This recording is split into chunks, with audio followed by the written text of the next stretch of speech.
Hey everybody, it's Kelsey Martin coming to you again from DeSoto County Extension Office in Hernando, Mississippi. Today we're going to talk about how to make a perfect bow for your present that we learned to wrap previously. I'm going to share with you 3 tips on how to make your bow pop and look perfect for this holiday season.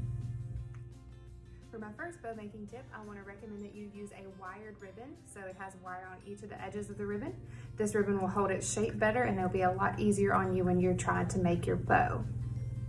For my second tip, I want to recommend that if you have a ribbon that is only one-sided, see there's no design on both sides of this, you're going to want to be sure and twist your ribbon so that only the pretty side shows when you're making your bow. So you'll just constantly twist so that only the red and white or whatever your design is shows when you're making your bow.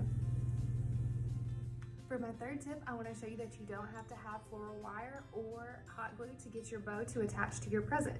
All you need to do is cut a strip before you start making your bow, tie it around your present, double knot it, and then once you make your bow, which I have done here, I can just lay it across and I can tie it right in, and then these become my tails. And then once I fluff this and I shape it, it makes a beautiful present, and I can reuse this ribbon or this bow for a different present if I need to.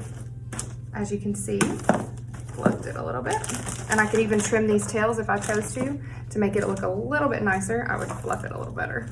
But as you can see, you don't need any floral wire or hot glue. Merry Christmas and Happy Holidays from all of us at DeSoto County Extension Office. Share your presents and bows in the comments below.